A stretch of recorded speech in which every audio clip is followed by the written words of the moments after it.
moment was occupied by something to watch, to read, to scroll, there was silence. Not the kind of silence that frightens you, but the kind that wraps around you like an old friend. In that silence, the soul could hear itself clearly, and in that clarity, it remembered. Today, my friend, I wish to share something that is rarely spoken of, a technique so simple, yet so easily misunderstood, that it was kept hidden for generations. The elders called it the forbidden technique, not because it was dangerous to the body, but because it was powerful to the spirit. You see, once a soul remembers who it truly is, the illusions of the world lose their power. And when illusions lose their power, so too do those who depend on them. I remember when my own teacher first told me about it. I was young then, filled with the arrogance of thinking I already understood life. I believed wisdom was something you could collect like coins in a jar. One teaching here, one book there, and soon you would be enlightened. But my teacher just smiled at me, in that way only a true master can, and said, "You cannot carry wisdom in a jar, my son. You can only become the jar itself." At the time, I didn't understand. But years later, as I sat alone in the mountains, far from the sound of human voices, it came to me, not in words, not in thoughts, but in a quiet presence that filled my entire being. It was as if something inside whispered, "You have always been here. You have always been you." This forbidden technique begins with the one thing most people now avoid: stillness. It sounds so small, doesn't it? Just be still. And yet, stillness frightens the restless mind. When you become still, there is no distraction to protect you from yourself. You begin to see the thoughts you have been hiding under your busyness. You begin to feel the weight of unspoken truths. You begin to notice how much of your life has been lived on autopilot. Let me tell you a story. There was once a man who wandered into our monastery. He was wealthy, important in the eyes of the city, and he came with gifts for the monks: fine tea, rare incense, even coins. But my teacher did not thank him. Instead, he asked, "Why are you here?" The man replied, "I came to find peace. My life is full, yet I feel empty." My teacher simply said, "Then give me the one thing you have never given anyone." The man looked confused. "And what is that?" "Yourself," my teacher answered. The man stayed for 3 days in the monastery, and my teacher instructed him to do nothing but sit in the garden from sunrise to sunset. No reading, no talking, no working, just sitting. On the first day, the man was restless, constantly checking the sun's position, sighing, shifting his seat. On the second day, he began to notice the sound of birds, the way the wind moved the leaves, the warmth of the stone beneath his hands. On the third day, he wept, quietly, without reason. And in that moment, he realized he had not truly been alive for many years. The forbidden technique begins here, with the courageous act of returning to yourself. It is not complicated, but it requires a discipline that many find harder than the most grueling labor: to sit, to breathe, and to listen. If you try this, you will begin to feel something strange. At first, your mind will rebel. It will throw memories at you, plans, fears, arguments you had long ago. It will try to convince you that you are wasting time. But if you do not give in, something miraculous happens. The noise begins to thin, like clouds parting after a storm. And beneath it, there is a light. Not a light you see with your eyes, but the light you feel with your being. That is the first glimmer of remembering. But we must be careful here. Many who feel that light for the first time become intoxicated by it. They believe they have reached the end, when in truth, it is only the beginning. The soul is like a deep well. When you draw the first bucket of water, you have not emptied the well. You have only touched the surface of its abundance. This is why the elders called it forbidden, not because they wish to keep it from us forever, but because it must be approached with reverence. If the mind tries to control it, it will turn into pride. But if the heart guides it, it becomes liberation. You may ask, what will I discover if I remember who I truly am? I will not tell you, for that answer would only be another prison for your mind. But I can tell you this: when you remember, fear will lose its grip on you. You will still feel pain, yes, but you will not be owned by it. You will still face uncertainty, but you will not be broken by it. You will understand that what you are is beyond birth, beyond death, beyond the small story you tell yourself each day. And here, my friend, is where the true journey begins. For remembering is not the final step. It is the doorway. Beyond that doorway lies the work of living in alignment with what you have seen. In the next part of our conversation, I will share with you the deeper layers of this practice, how the forbidden technique does not just awaken the soul, but transforms the way you move through every single moment of your life. But for now, just sit with this thought. If you were to stop everything, every distraction, every expectation, what would you hear in the silence? I can now move into next step where we pick up exactly from this moment, guiding the listener deeper into the layers of the technique and its daily integration. I asked you if you were to stop everything, every distraction, every expectation, what would you hear in the silence? Some people, when they try, hear nothing but a storm of noise. Thoughts, tumbling over each other, memories and regrets mixing like waves in the ocean. It is tempting to think that the mind must be silenced before you can remember yourself. But this is a mistake. The mind is not your enemy.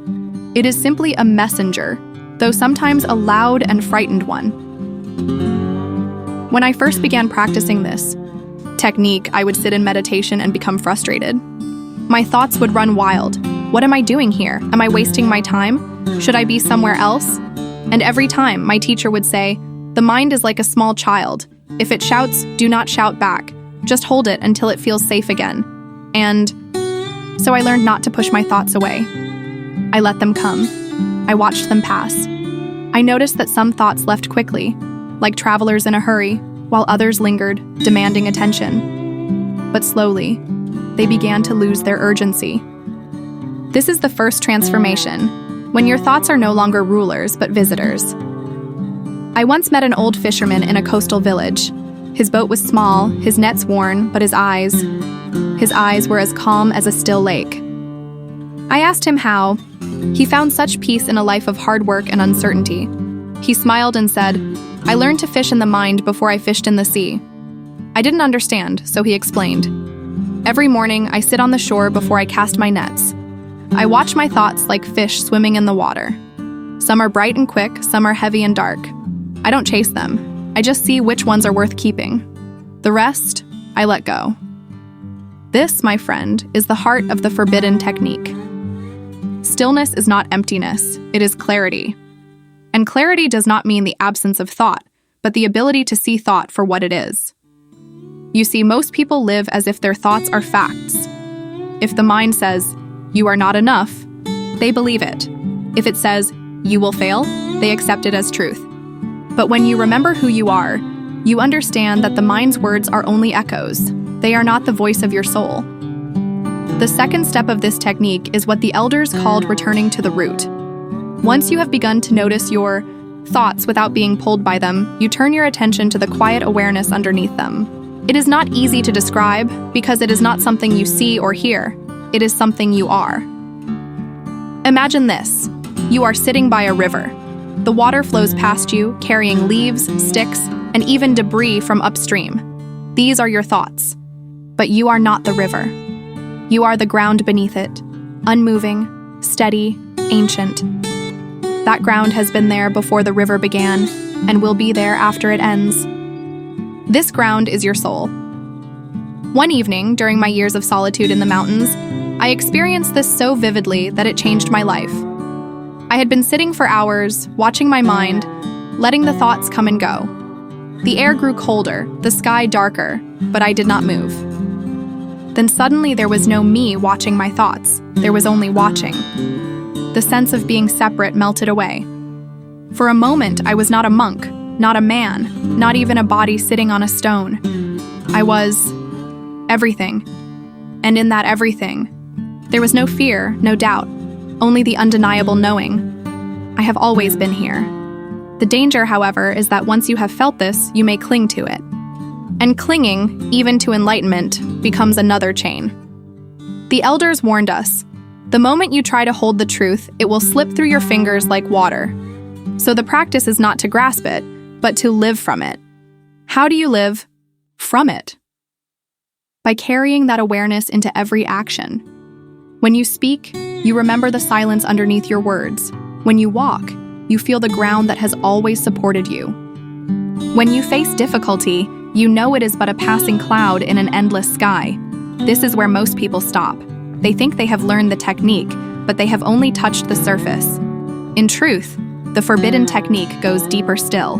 There is a way to let the soul's remembrance reshape not just your thoughts, but your habits, your relationships, even the way time feels to you.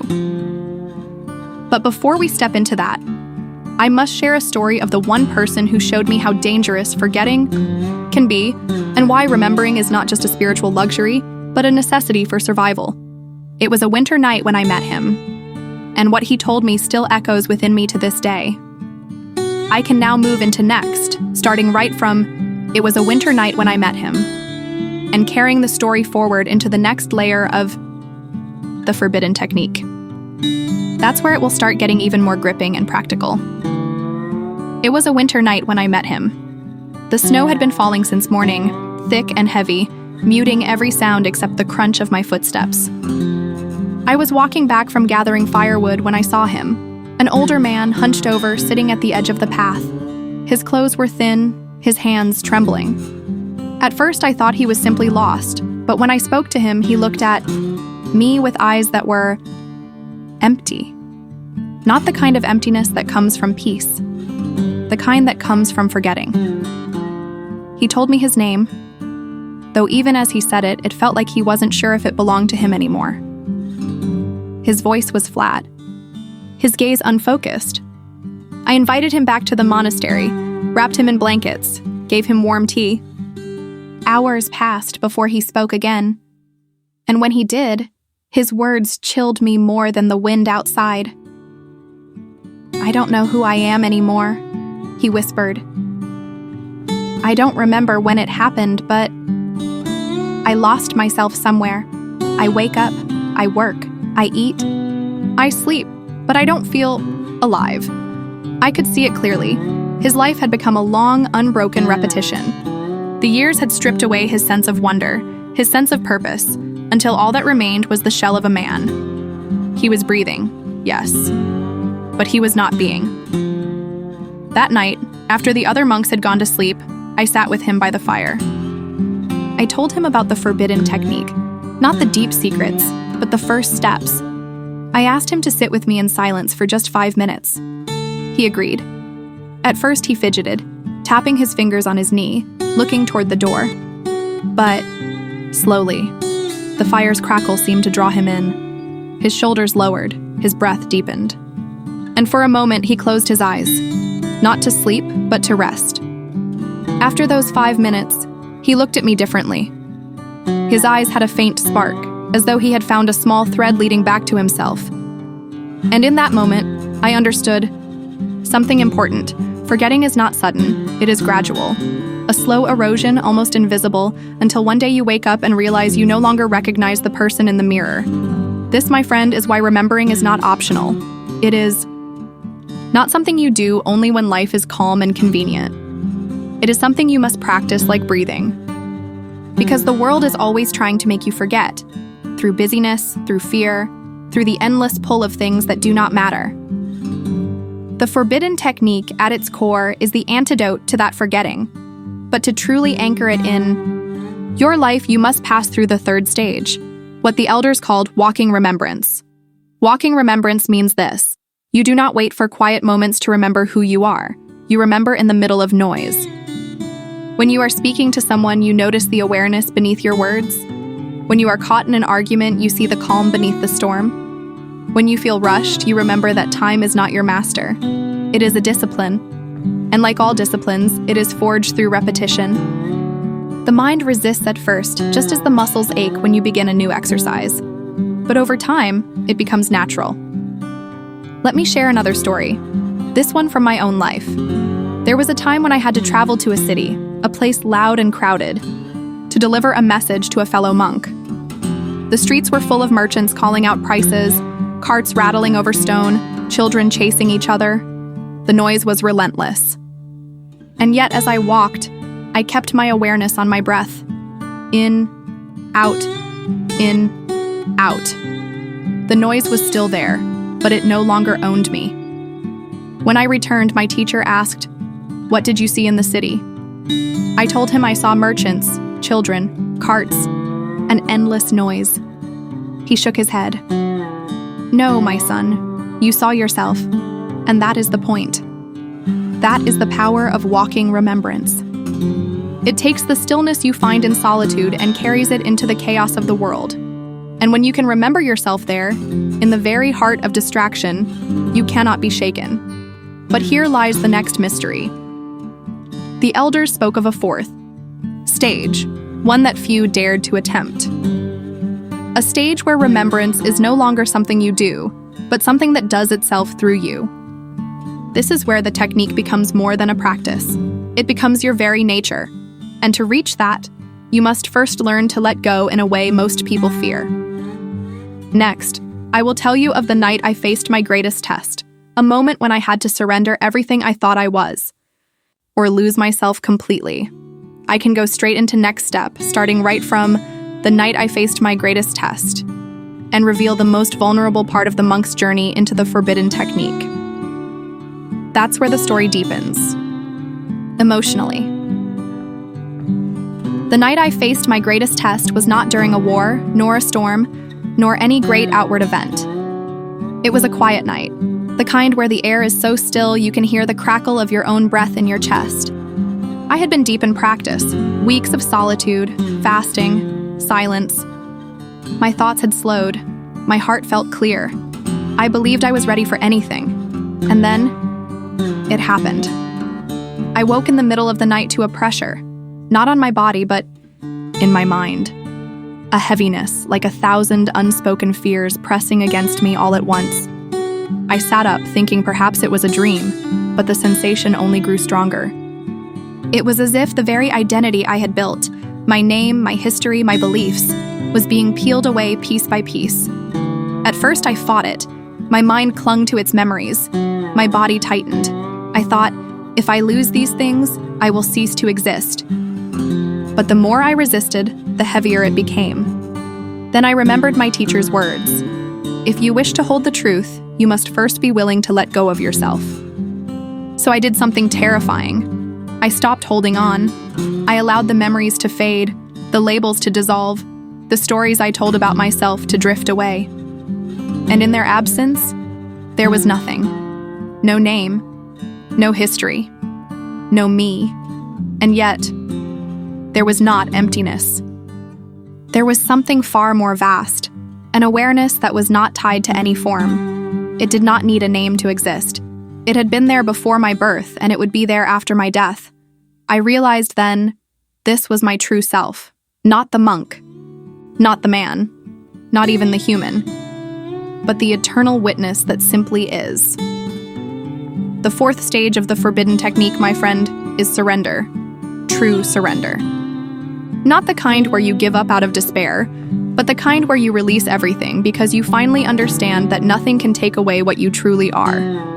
And yet, most people will never walk into this stage. Why? Because the mind is terrified of disappearing. It clings to identity like a drowning man clings to driftwood, believing that without it, there will be nothing left. But the irony is, when you let go, you discover that you are the ocean itself. After that night, my life changed. I no longer sought to find myself.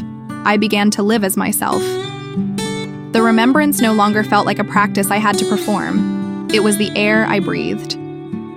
Even in the busiest of markets, even in the middle of arguments, even in grief, that awareness remained unshaken. But here is the truth no one tells you. When you reach this stage, life will test you even more. The universe will not simply reward your awakening with endless peace. It will place you in situations that demand you embody it. There was a time soon after when I was called to help a village struck by disaster. The people had lost their homes, their food, even their loved ones. Desperation hung in the air like smoke. I could have offered them only comfort, spoken of peace and impermanence. But that would have been words without weight. Instead, I chose to be the stillness I had discovered. In those days, I barely spoke. I worked alongside them, carrying wood, fetching water, mending roofs. And though my hands ached and my body tired, I could feel that the remembrance, the forbidden technique, was guiding every step. People began to feel it without me explaining it. Some would pause in their work, simply to sit near me, not because of who I was, but because they could sense something unshaken within me. That, my friend, is the beginning of the fifth stage, the stage where your remembrance becomes a mirror for others. You are no longer practicing just for yourself. You are practicing so that others can remember too. But the elders warned, this stage carries its own danger. If you are not careful, you may begin to believe that you are the source of this light, rather than the channel through which it flows. That is the seed of spiritual pride, and it can undo years of awakening. The next part of our conversation will take us there, to the delicate balance of living as a reminder for others without losing the humility that keeps the heart open. And for that, I will tell you the story of the young seeker who almost lost himself to his own awakening. It is a story I have carried for many years, and it is time you hear it. I continue the next step, starting from the story of the young seeker who almost lost himself to his own awakening, and exploring how the forbidden technique must be carried with humility to avoid spiritual downfall. That's where the wisdom deepens even further. The young seeker's name was Ryan. He came to our monastery as many do, worn from the noise of the world, hungry for something deeper. From the moment he arrived, it was clear he had a rare intensity. While other students sometimes wavered in their practice, Ryan was relentless. He meditated long hours without complaint, listened to every teaching as though it were water in a desert, and carried himself with a quiet confidence. It was not long before he experienced his first true glimpse of remembrance. I saw it in his eyes. The stillness, the light, the knowing. For many, such a moment comes like a fragile bird, landing gently before flying away again. But in Ryan, it landed and stayed. At first, I was glad for him. He moved with peace. He spoke with clarity. His presence seemed to calm others. But slowly, I began to notice a change.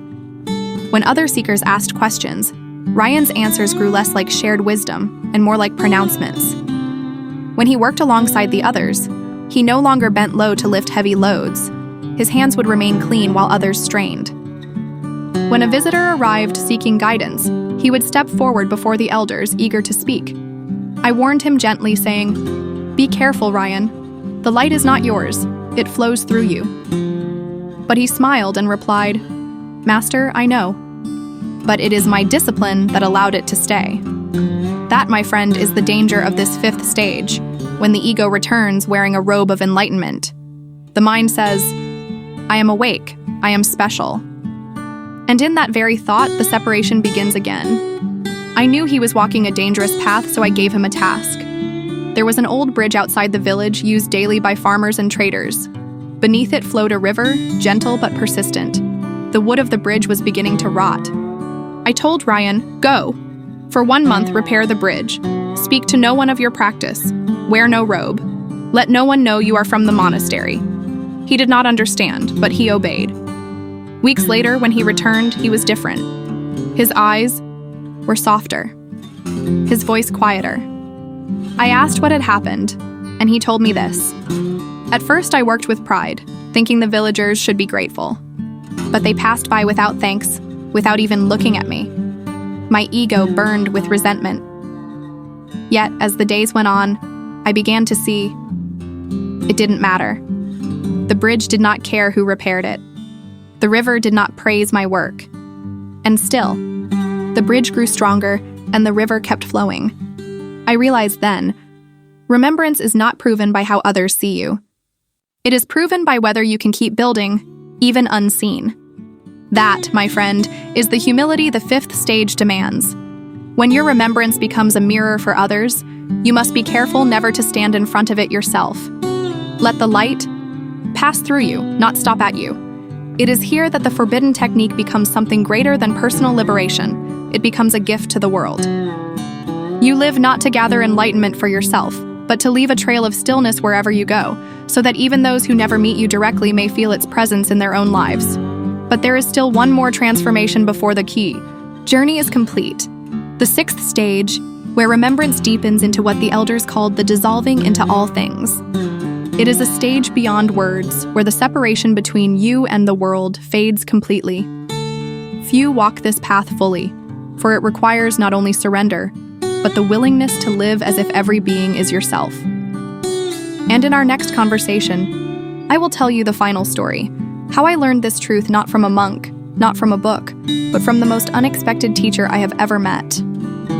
The monk's tone grows softer, the sound of the river fading into the background. It happened on a day I thought would be ordinary, but became the day I understood that the soul's remembrance has no edges.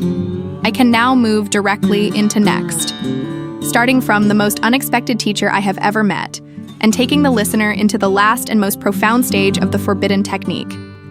That's where the teaching will reach its deepest point before the final page. The most unexpected teacher I ever met was not a monk, not a scholar, not even a human being. It was a stray dog. It was a spring afternoon, and I had gone into the hills to collect herbs for the monastery. The sky was wide and bright, the air carrying the scent of wildflowers. I had almost filled my basket when I heard a faint, uneven whimper. Following the sound, I found him, a thin, ragged dog, his fur matted, one paw injured. He looked at me with eyes that carried both fear and trust, as if asking, "Will you harm me, or will you help me?" I approached slowly, speaking softly, but he backed away. His ribs showed. His breathing was labored. I set down my basket and simply sat on the ground a few steps away. I did not reach for him. I did not call to him. I just sat. Minutes passed, then more. The wind moved, clouds shifted. Finally, he limped closer, nose twitching, and lay down at my side, not touching, but near enough to feel my presence. And in that quiet, I saw the sixth stage of the forbidden technique unfolding before me. This stage, the dissolving into all things, is not about a grand vision or a mystical revelation. It is about becoming so empty of yourself that whatever is before you feels safe enough to reveal itself fully. In that moment, I was not a monk helping a dog. There was no helper or helped. There was simply one life, shared in two bodies. I tended his paw with water from my flask, tore a strip from my robe to wrap it. He did not resist.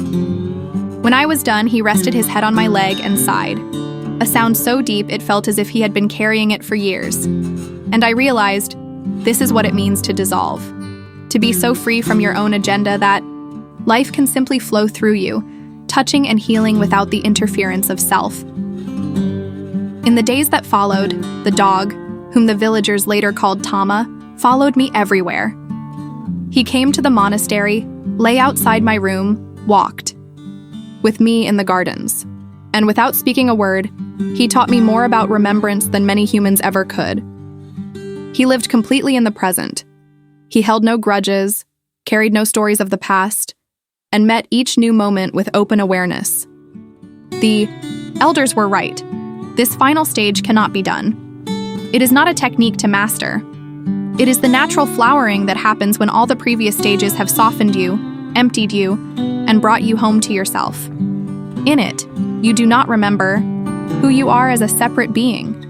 You remember that there is no separation at all. When you live here, even for a short while, you see every person, every animal, every leaf, every raindrop as yourself.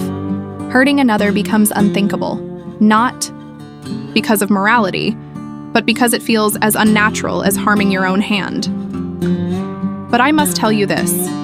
Living in this stage is not about withdrawing from the world into eternal peace. It is about carrying that unity into the messiness of life, into places where there is pain, conflict, and imperfection. For the real test is not whether you can feel oneness in a quiet temple. It is whether you can feel it when someone shouts at you, betrays you, or misunderstands you. This is the truth the forbidden technique ultimately points toward. The soul's remembrance is not an escape from life. It is the fullest possible participation in it. I will share with you, in our next and final conversation, how this understanding shaped the rest of my life, the choices I made, the people I met, and the way I now walk in the world. It is the closing circle of this journey, where everything returns to the place it began, and it begins with a return to silence, I can see. Now move directly into the final page, where the monk will complete the journey of the forbidden technique, tie every stage together, and leave the listener with a lasting sense of peace and purpose. That's where the full teaching will come, to rest. We began this journey together in silence, and it is fitting that we return there now. When the elders spoke of the forbidden technique, they warned that it was not to be learned in haste. It was to be lived, walked, breathed, carried, until it seeped into every moment, until remembering who you are was as natural as the beating of your heart. I look back over my own path and see how each stage was both a gift and a trial. The stillness of the first stage taught me to face myself, without running. The clarity of the second stage showed me that thoughts are only visitors. The returning to the root in the third stage grounded me in the awareness beneath all noise. The surrender of the fourth stage stripped away every false identity I clung to. The humility of the fifth stage reminded me that remembrance is not mine to own, only to share. And the dissolving of the sixth stage, it revealed there was never truly a me or you at all. But there is something the elders never told me, something I discovered only through living it. Remembrance is not a final resting place. It is a living river. It moves. It deepens. Some days, it floods your heart with light. Other days, it narrows to a thin stream, and you must drink from it carefully. But it is always there, waiting for you to return. I remember a young boy from a nearby village who once asked me, "Master, when you remember who you really are, does life stop hurting?" I told him the truth. No, my child, but when you remember, the pain is no longer the whole of your life. It becomes only a small part of a much greater sky. This is the heart of it. Remembrance does not erase the storms. It teaches you to see the clear sky that has been above them all along. The forbidden technique is not for escaping the world, but for walking through it with open eyes. It is for tending the garden while knowing you are also the earth. It is for holding a grieving friend while feeling the grief as your own, yet knowing it will pass. It is for living each day as though it is both your first and your last. And perhaps the most beautiful thing is this: once you have touched this truth, you cannot unknow it. Even if you forget for a time, even if the world pulls you into its noise, something inside will always whisper, "You have been here before. You know the way back." When I sit in silence now, I no longer wait for visions or revelations. I simply listen. And in that listening, the river flows, the breath moves, the awareness rests. That is enough. More than enough. But my friend, before this journey is complete, there is one last thing I must tell you. It is not a story, but a vow, a way of living that ensures the remembrance does not fade, even in the busiest seasons of life. It is the promise I made to myself and the promise I now offer to you if you wish to take it. We will speak of this vow in our final conversation. We will continue. Here in the final page, where we'll reveal, close the teaching, and leave the listener with a complete circle of the forbidden technique's wisdom, ending the journey exactly where it began. My friend, we have walked a long road together. From the first steps into stillness, through the winding path of awareness, until at last you stand here, closer to your own soul than perhaps you have ever been. And now, I will share the vow. The elders never taught it as words because words can be forgotten. Instead, they lived it in every movement, every glance, every breath. But for you, I will shape it into language, so you may carry it in your heart. The vow is this: I will live each day as the witness to my own life, neither grasping nor fleeing. I will let each moment rise and fall like waves, and I will remember the ocean that holds them. I will seek no escape from the truth of who I am, nor from the truth of what is. And when I forget, I will return, again and again, until forgetting is no longer possible. This vow is not a burden. It is not a law to be obeyed. It is a lantern you carry through the forest of your days, lighting your way back to the place you have never truly left. When you keep this vow, you will notice subtle changes. You will speak more slowly, as though each word is a seed you are planting in another's heart. You will listen with your whole being, no longer waiting to reply, but simply to receive. You will stop hurrying because you will understand that the river of life flows at its own pace, and you are the river. You may still feel fear, but it will not own you. You may still feel sorrow, but it will not drown you. You may still feel joy, but it will not possess you. Instead, you will hold all these states gently, knowing they are just passing weather in the vast sky of your being. I will tell you something I once told myself when I was very young and very restless. There is nowhere to go, and yet there is a way to walk. This is the paradox of the forbidden technique. It gives you no destination, but transforms your every step. And in the quiet hours, when you are alone and the world has gone still, you may feel it. A deep, unshakable familiarity, like returning to a home you did not know you had been missing. That is your soul remembering itself. That is you, without the weight of forgetting. If you take anything from our time together, let it be this. You have always been enough. Not because of what you have done, not because of what you will become, but simply because you are. The forbidden technique is not magic. It is not mystery. It is the patient, loving turning of your gaze back to yourself, again and again, until you see there was never anything to search for. So go now, live your vow. And when the noise of the world grows loud, return here, to the place of remembering. The river is always flowing, and so are you.